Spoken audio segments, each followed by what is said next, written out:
ધોરણ 6 વિષય ગણિત ચેપ્ટર નંબર 11 બીજગણિત તેમાં જોઈએ સ્વાધ્યાય 11.1 દાખલા નંબર 1 જોઈએ નીચેની મેચ સ્ટિક પેટર્ન બનાવવા માટે કેટલી દિવાસળીની જરૂર પડશે તેનો નિયમ શોધો અને નિયમ લખવા માટે ચલનો ઉપયોગ કરો। તમને પહેલા આપેલું છે તમારે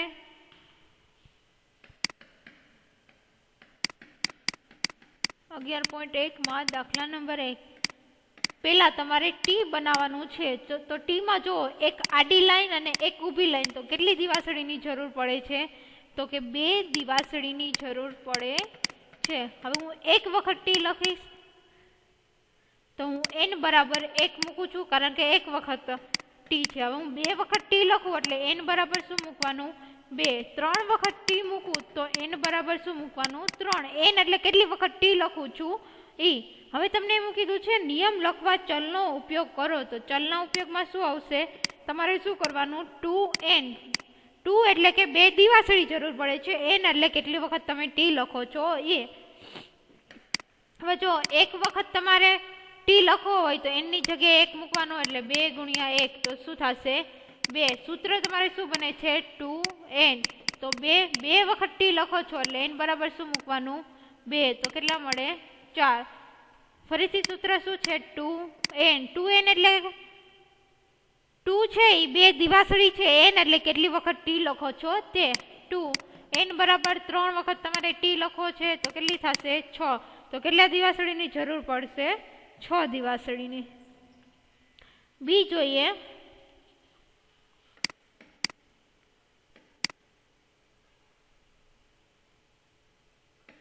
હવે તમારે લખવાનું છે અક્ષર Z તો 1 2 અને 3 તો કેટલી દિવાસળીની જરૂર પડે છે 3 તો તમારું સૂત્ર શું થાય 3n। હવે n બરાબર શું લખવાનું તો કે કેટલી વખત તમે z લખો છો તો મેં કેટલી વખત z લખ્યો છે 1 વખત।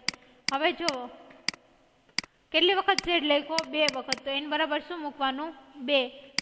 આ 1 2 અને 3 તો કેટલી વખત z લખ્યો 3 વખત તો n બરાબર 3। સૂત્ર શું છે 3n તો અહીંયા 3n n બરાબર શું મૂકવું 1 એટલે કે 3 ગુણ્યા 1 શું થશે 3 તો એક z બનાવવું હોય ત્યારે મારે કેટલી દિવાસળીની જરૂર પડે છે 3। હવે ફરીથી સૂત્ર 3n 3 ગુણ્યા 2 એટલે કેટલા આવશે 6 તો 2 વખત z બનાવવો હોય તો મારે કેટલી દિવાસળીની જરૂર પડશે 6। એવી જ રીતના 3n n બરાબર 3 તો 3 ગુણ્યા 3 9 3 વખત n બનાવવું તો z બનાવવું તો કેટલી દિવાસળીની જરૂર પડશે 9। હવે જોઈએ સી માં છે u તો u લખવું હોય તો કેટલી દિવાસળીની જરૂર પડે છે મારે 3 દિવાસળીની જરૂર પડે છે પાછળ શું લખી નાખવાનું n। હવે જો એક વખત u કરું એટલે n બરાબર શું મળશે 1। n એટલે શું તો કેટલી વખત તમે u લખો છો એને કહેવાય n। સૂત્ર આપણે શું છે 3n n ની જગ્યાએ 1 મૂકીએ 3 ગુણ્યા 3 એટલે કે 3 તો એક વખત મારે u દોરવો હોય તો કેટલી દિવાસળી જોઈ 3। હવે હું 2 વખત u દોરું છું તો n બરાબર શું કેટલી વખત u દોર્યા છે 2 3n 3 ગુણ્યા 2 એટલે કેટલા થાય 6 તો મારે 2 વખત u દોરવો હોય તો કેટલી દિવાસળી જોઈ 6 દિવાસળી। આવી રીતે તમે 3 4 માટે પણ કરી શકો। એના પછી ડી માં છે મૂળાક્ષર હવે તમારે બનાવવાનો છે વી તો આ 1 અને 2 તો કેટલી દિવાસળી જોશે મારે 2 અને પાછળ n લખાવી દેવાનો એટલે સૂત્ર શું તમારે બની જાય 2n। હવે હું એક વખત વી લખું છું તો n બરાબર શું આવે 1। હવે 1 અને 2 વી કેટલી વખત લખ્યા 2 વખત એટલે n બરાબર 2। સૂત્રમાં કિંમત મૂકીએ સૂત્ર શું છે આપણી પાસે 2n 2 ગુણ્યા 1 એટલે કે 2 તમારે એક વખત વી લખવો હોય તો કેટલી દિવાસળી જોશે 2 દિવાસળી। હવે ફરીથી સૂત્ર મૂકીએ 2n 2 2 ગુણ્યા 2 4 એટલે કે 2 વખત મારે વી લખવો હોય તો કેટલી દિવાસળી જોશે 4 દિવાસળી। હવે જોઈએ ઈ માટે તો ઈ માં લખું છું 1 2 3 4 અને 5 તો કેટલી દિવાસળી જોઈએ? 5 એને ગુણ્યા n. હવે આ એક વખત ઈ લખો, હવે આ બીજી વખત ઈ લખું છું. તો એક વખત ઈ લખ્યો એટલે n બરાબર 1, બે વખત ઈ લખ્યા છે એટલે n બરાબર 2. સૂત્રમાં કિંમત મૂકીએ 5n, 5 ગુણ્યા 1 એટલે કે 5. એક વખત ઈ લખીશ એટલે 5 દિવાસળી જોશે. ફરીથી સૂત્ર મૂકીએ 5n, 5 ગુણ્યા 2 એટલે કે 10. તો બે વખત ઈ લખીશ ત્યારે કેટલી દિવાસળી જોશે? 10. એના પછી જોઈએ s માટે. તો s માં જોઈએ 1, 2, 3, 4 અને 5. તો કેટલી દિવાસળી જોઈ? 5. એને પાછળ શું લખી નાખવાનું? n. હવે જો એક વખત s લખું છું એટલે n બરાબર 1 મળશે. બે વખત s લખું એટલે n બરાબર શું મળે? 2. હવે સૂત્રમાં કિંમત મૂકીએ 5n, 5n ની કિંમત 1 છે એટલે કે 5. ફરીથી 5n, n ની કિંમત 2 મળી છે. 5 ગુણ્યા 2 એટલે કે 10. તો બે વખત મારે s લખવું હોય તો કેટલી દિવાસળી જોશે? 10.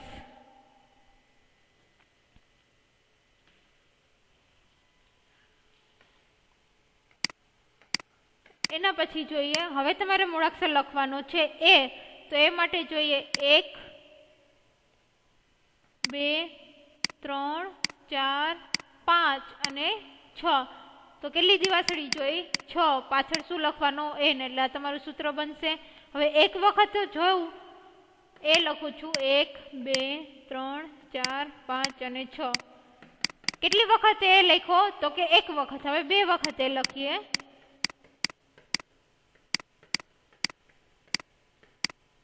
n બરાબર 2. સૂત્રમાં કિંમત મૂકીએ. સૂત્ર છે આ તમારી પાસે 6n, 6 ગુણ્યા 1 એટલે કે 6. એક વખત એ લખશો ત્યારે 6 દિવાસળી જોશે. ફરીથી સૂત્ર મૂકીએ. 6 ગુણ્યા n એટલે શું છે? 2. તો 6 દુને 12.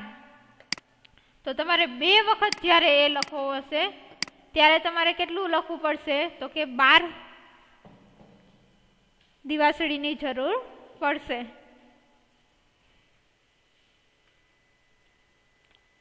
હવે જોઈએ દાખલા નંબર 2. એમાં એવું કીધું છે આપણે મૂળાક્ષર L, C અને F માટે પેટર્નનો નિયમ જાણી છીએ. પ્રશ્ન 1 માં આપેલા મૂળાક્ષરો માં કયા મૂળાક્ષરો L જેવો નિયમ દર્શાવે છે? તો પેલા L જોઈએ. L માં કયો નિયમ આવશે? તમારે L લખવું હોય તો કેટલી દિવાસળી જરૂર પડે? 1 અને 2. તો આનું સૂત્ર શું થાય? 2 દિવાસળી પાછળ n લખીએ એટલે સૂત્ર શું બન્યું તમારો? 2n. હવે દાખલા નંબર 1 ની રકમ તમે જોશો તો 2n છે એ ક્યાં ક્યાંમાં બને છે?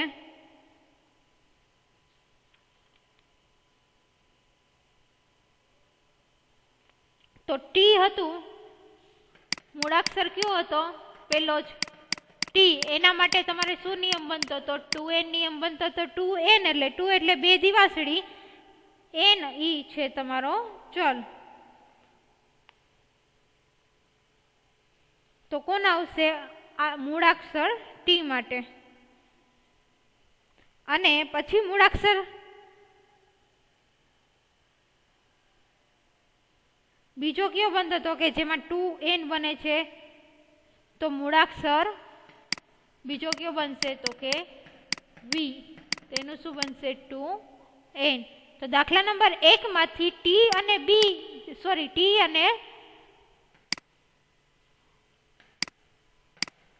બે મૂળાક્ષર એવા હતા કે જેનો નિયમ કેવો હતો? 2n. જે કોની બરાબર થાય છે? તો કે L મૂળાક્ષર જેવો જેનો નિયમ બને છે.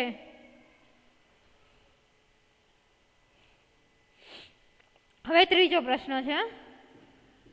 એમાં એવું કીધું છે સૈન્યના તાલીમાર્થીઓ પરેડમાં કૂચ કરે છે. દરેક હારમાં 5 તાલીમાર્થી છે. આપેલ સૈન્યના તાલીમાર્થીઓ હારની સંખ્યા અને તાલીમાર્થીની સંખ્યા માટે કયો નિયમ છે તે જણાવો.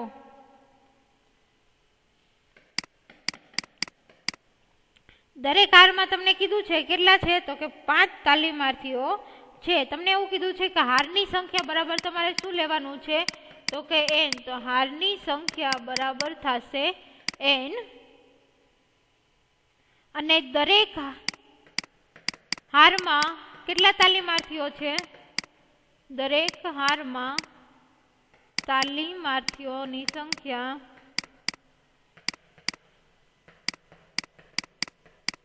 કેટલી છે? 5. આટલું તમને રકમમાં આપેલું છે. હવે જો એક હાર હશે ત્યારે તાલીમાર્થી કેટલા થશે? તો કે 5 તાલીમાર્થીઓ છે એને ગુણ્યા n એટલે કે 5n થશે. જો બીજી હાર હશે તો શું કરવાનું? 5 ગુણ્યા n. અહીંયા એક હાર છે એટલે n બરાબર 1 મૂકશે. 5 ગુણ્યા 1 5. પછી બે હાર છે તો n બરાબર 2 મૂકશે એટલે 5 ગુણ્યા 2 તો કેટલા થાય? 10. તો તમને નિયમ શોધવાનો કીધો છે તો એ નિયમ કયો બનશે?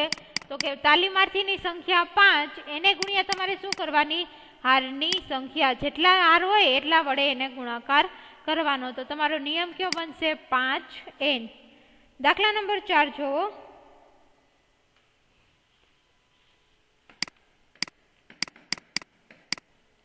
એમાં એવું કીધું છે એક પેટીમાં 50 કેરી છે. કેરીની કુલ સંખ્યા અને પેટીઓની કુલ સંખ્યાને કેવી રીતે લખી શકશો? પેટીની સંખ્યા તમારે શું લેવાની છે? તો કે b. તમને રકમમાં આપેલું છે કે પેટીની સંખ્યા બરાબર શું લેવાની છે? b. અને કેરીની સંખ્યા કેટલી છે? તો કે 50. કેરીની સંખ્યા બરાબર 50. તો કુલ સંખ્યા કેવી રીતના બને? તો પેટી અને કેરીની સંખ્યા બંનેનો શું કરી નાખવાનો? ગુણાકાર. એટલે કેટલી બને? 50 ગુણ્યા b એટલે કે 50b. હવે ધારો કે જો એક પેટી હોય તો તમારે b બરાબર શું લેવાનું? 1. પેટીની સંખ્યા 1 હોય તો પેટી એટલે કે શું છે? b. તો b બરાબર શું લેવાનું? 1 એટલે કેટલા મળે? 50. હવે ધારો કે બે પેટી છે તો b બરાબર શું લેવાનું? 2 એટલે કે 50 ગુણ્યા 2 તો કેટલી સંખ્યા થાય? 100. દાખલા નંબર 5 જોવો. શિક્ષકે દરેક વિદ્યાર્થીને 5 પેન્સિલ આપેલી છે. તમે કહી શકશો કે કેટલી પેન્સિલની જરૂર પડશે? દરેક વિદ્યાર્થીની સંખ્યા માટે તમારે s લેવાનું છે.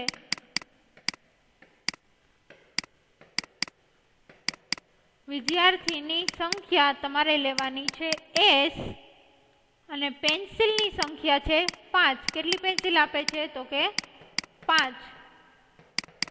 ઉપરનું છે એ s છે, નીચેનું છે એ 5 છે. તો કેટલી જરૂર પડે? તો આ બેનો ગુણાકાર એટલે કે પેન્સિલ જોઈતી પેન્સિલની સંખ્યા કેટલી થાય? તો કે 5 ગુણ્યા s. હવે જો s બરાબર 1 એટલે કે s શું છે? વિદ્યાર્થીની સંખ્યા. તો એક વિદ્યાર્થી હોય તો તમારે સૂત્ર મૂકવાનું 5s એટલે કે 5 ગુણ્યા 1. તો કેટલી પેન્સિલ જોઈ? 5. s બરાબર 2 મૂકો. s એટલે કે વિદ્યાર્થીની સંખ્યા. બે વિદ્યાર્થી હોય તો 5s 5 ગુણ્યા 2 એટલે કે 10. એક વિદ્યાર્થીને 5 પેન્સિલ જોઈ તો બે વિદ્યાર્થીને કેટલી જોઈ? 10 પેન્સિલ.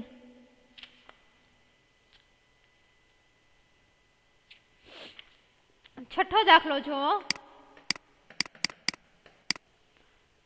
એક પક્ષી 1 મિનિટમાં 1 કિલોમીટર અંતર કાપે છે તો 1 મિનિટ ઉડે તો કેટલું અંતર આવરી શકે તે તમે કહી શકશો? ઉડવા માટેનો સમય તમારે લેવાનો છે t અને અંતર કેટલું કાપે છે? તો કે 1. તો જરૂરી કપાયેલું અંતર કેટલું બને? તો કે 2 નો ગુણાકાર 1 ગુણ્યા t. તો તમારો જવાબ શું આવે? 1 ગુણ્યા t. 1 ગુણ્યા t એટલે એક સાથે ગુણાકાર કરો તો જવાબમાં કાંઈ ફેર પડે નહીં એટલે શું આવશે? t kilometre.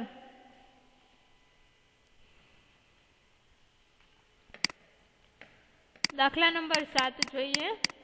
એમાં એવું કીધું છે રાધા ચોક પાવડરની મદદથી ડોટ રંગોલી દોરે છે. હારમાં 8 ડોટ છે એટલે કે ડોટની સંખ્યા કેટલી છે? 8. રંગોલીના હારમાં કેટલા ડોટ હશે? તો હારની સંખ્યા તમને કેટલી આપી છે? r. તમને એવું કીધું છે r હાર છે. હવે જો 8 હાર હોય તો કેટલા ડોટ હશે અને 10 હાર હોય તો કેટલા ડોટ હશે? તો પહેલા તમે સૂત્ર બનાવી લ્યો. સૂત્ર બનાવવામાં શું કરી છે? આપણે 2 નો ગુણાકાર કરીએ છીએ એટલે કે ડોટની કુલ સંખ્યા બરાબર શું થાય? દર વખતે આપણે શું કરીએ છીએ? બંનેનો ગુણાકાર એટલે 8 ગુણ્યા r. r એટલે શું છે? હારની સંખ્યા. તો તમને એવું કીધું છે કે 8 હાર હોય. હાર એટલે તમને r આપેલો છે, તો સૂત્રમાં તમારે r હોય ને કેટલી કિંમત મૂકવાની? 8. 8 ગુણ્યા r. 8 r છે એ 8 છે એટલે કે 8 8 64. તો કેટલા હશે? 64 ડોટ હશે. હવે તમારે r બરાબર કેટલા મૂકવાના છે? 10. r એટલે શું કીધું છે? r ની સંખ્યા. તો તમને એવું કીધું છે કે 10 r હોય તો r બરાબર 10 મૂકી દેવાના. સૂત્ર આપનું છે 8r. 8 ગુણ્યા r ની જગ્યાએ 10 મૂકવાના. 10 ગુણ્યા 8 એટલે કેટલા થાય? 80.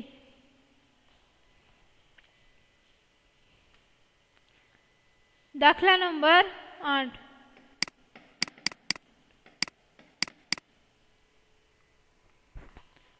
લીલા એ રાધાની નાની બહેન છે. લીલા એ રાધા કરતા 4 વર્ષ નાની છે. તો પેલા રાધાની ઉંમર આપણે ધારી લઈએ. x વર્ષ ધારો કે રાધાની ઉંમર છે. x ની જગ્યાએ તમે કોઈ પણ ધારી શકો. y ધારો, z ધારો. હવે એવું કીધું છે લીલા રાધા કરતા 4 વર્ષ નાની છે. તો કે લીલાની ઉંમર 4 વર્ષ નાની એટલે જે રાધાની ઉંમર x છે એમાંથી 4 વર્ષ શું કરી નાખવાના? બાદ. તો તમને લીલાની ઉંમર શું મળશે? x - 4. દાખલા નંબર 9 જુઓ. મમ્મીએ લાડુ બનાવ્યા. તેમાં કેટલાક લાડુ મહેમાન અને કુટુંબને આપ્યા અને પછી 5 લાડુ બાકી રહ્યા. જો મમ્મીએ આપેલ લાડુની સંખ્યા l હોય, તમને લાડુની સંખ્યા કેટલી આપેલી છે? l. લાડુની સંખ્યા બરાબર l. અને બાકી કેટલા લાડુ વધેલા છે? તો કે 5 લાડુ વધેલ છે. તો બાકી વધેલ લાડુ કેટલા થશે? 5. તો કુલ સંખ્યા કેટલી થાય? તો લાડુની સંખ્યા અને વધેલા લાડુની સંખ્યા બેનો સરવાળો કરી નાખવાનો. એટલે કે કુલ સંખ્યા બરાબર l વત્તા 5. તો તમારો જવાબ શું થશે? l વત્તા 5. દાખલા નંબર 10 જોઈએ. મોટી પેટીમાંથી નારંગી અને નાની પેટીમાં બદલવામાં આવી. મોટીમાંથી નાનીમાં લે છે. જ્યારે મોટી પેટી ખાલી થઈ ત્યારે નાની કેટલી પેટી ભરાય છે? 2 પેટી ભરાય છે. અને 2 પેટી ભરાય તોય 10 નારંગી બાકી રહી જાય છે. હવે નાની પેટીમાંની નારંગીને આપણે શું લેવાનું છે? x લેવાનું છે. તો મોટી પેટીની નારંગી કેટલી હશે તે શોધો. તમને રકમમાં એવું કીધું છે કે નાની પેટીની નારંગી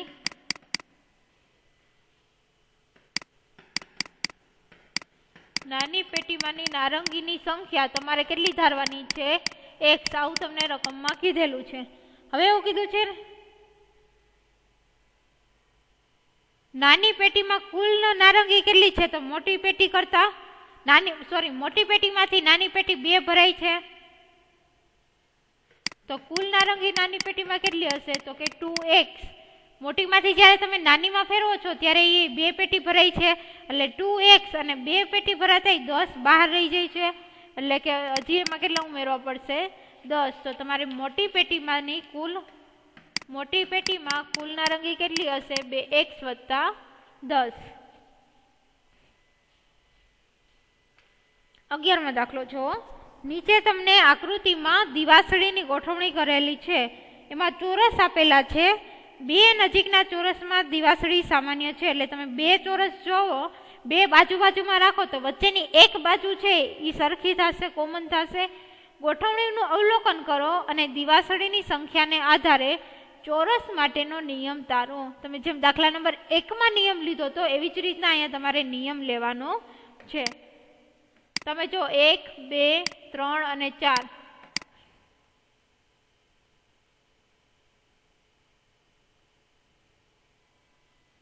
4 દિવાસળી જોશે. હવે અહીંયા કેટલા ચોરસ આપેલા છે? તો કે 2 ચોરસ આપેલા છે. અહીંયા કેટલા ચોરસ છે? તો કે 3 ચોરસ છે. અને એના પછી જોવો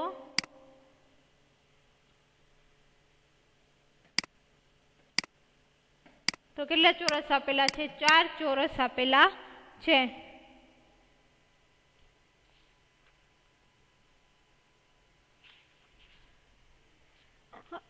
હવે જો અહીંયા ચોરસની સંખ્યા કેટલી છે પેલામાં, તો કે એક ચોરસની સંખ્યા છે. હવે દિવાસળી કેટલી જોશે, તો કેટલી જોશે, 4.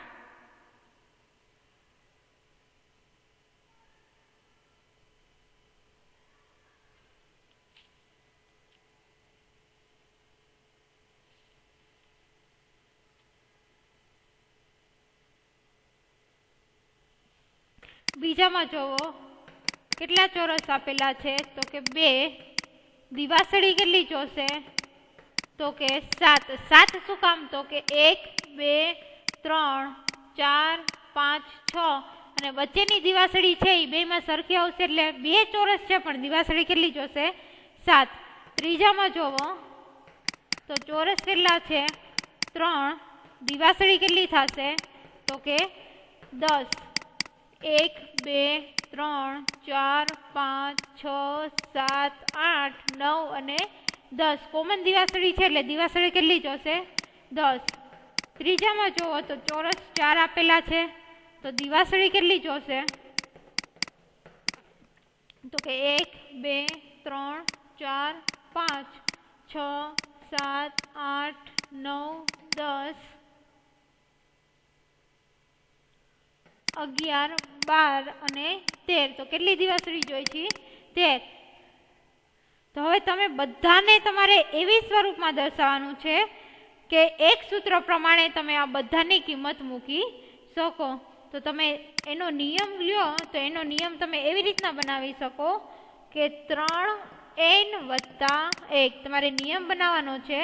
તો 3 સાથે તમારે ગુણાકાર કરવાનો n નો +1. n બરાબર શું થશે, તો કે ચોરસની સંખ્યા. n બરાબર શું લેવાનું થશે, તમારે ચોરસની સંખ્યા. પેલામાં જોવો છે નિયમ સાચો પડે છે કે ખોટો. હું 1 લઉં તો 3 × 1 એટલે શું થાય, પેલામાં 1 ચોરસ છે ને એટલે 3 n ની જગ્યાએ હું 1 મૂકું તો 3 × 1 + 1 3 × 3 + 1 તો બરાબર શું આવે, 4. તો અહીંયા જો 4 જવાબ તમારો સાચો થઈ ગયો. હવે બી માટે લઈએ તો ચોરસની સંખ્યા કેટલી છે, 2 એટલે 3 n ની જગ્યાએ હું શું મૂકીશ, 2 + 1 3 × 2 એટલે 6 + 1 તો કેટલા આવ્યા, 7. તો જો તમને દિવાસળીની સંખ્યા 7 મળી ગઈ. તો તમારો આ જે સૂત્ર છે તમે જે નિયમ તાર્યો હોય સાચો છે.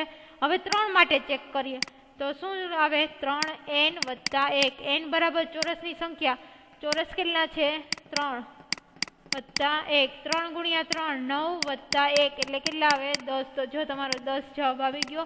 હજી 4 માટે ચેક કરીએ તો 3n + 1 એટલે કે 3 ચોરસની સંખ્યા છે, 4 + 1 3 × 4 12 + 1 એટલે કેટલા આવે, 13. તો 13 તમારો જવાબ આવી ગયો. તો તમારું સૂત્ર કયું બન્યું, જે નિયમ તમને તારવવાનો કીધો છે એ કયો બનશે, તો કે 3n + 1 એ તમારો નિયમ બનશે.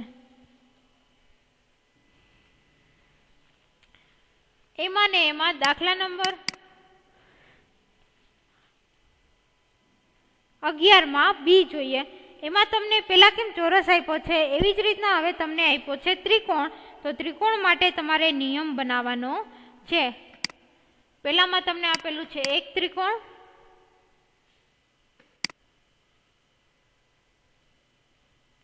બી માં આપેલા છે 2 ત્રિકોણ,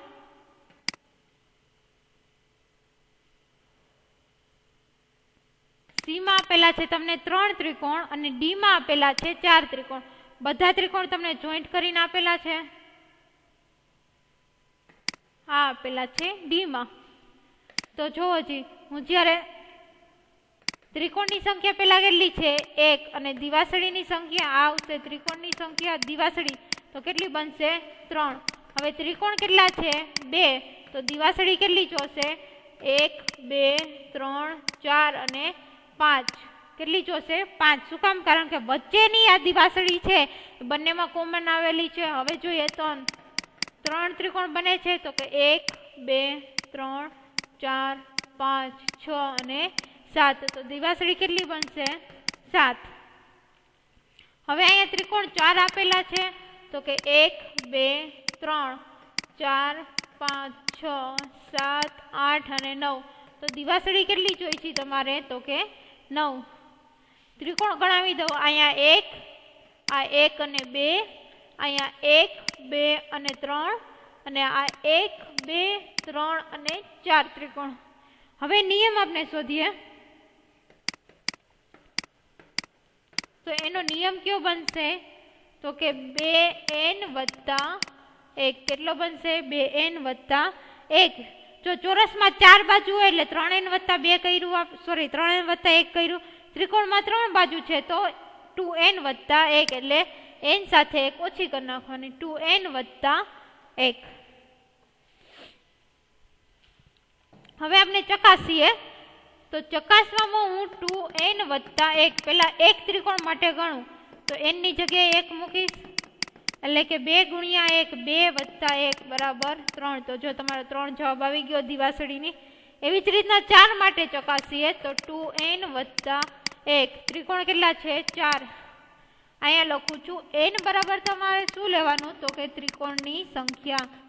તો તમને શું મળશે દિવાસળીની સંખ્યા મળશે 2। ત્રિકોણની સંખ્યા કેટલી છે 4 વત્તા 1 4 2 8 વત્તા 1 એટલે કેટલું મળશે 9। તો જો તમારો જવાબ આવી ગયો 9। આવી રીતના તમારે 5 6 7 કોઈ પણ ત્રિકોણ માટે દિવાસળીની સંખ્યા શોધી શકો। અહીંયા તમારું સ્વાધ્યાય 11.1 છે એ પૂર્ણ થાય છે।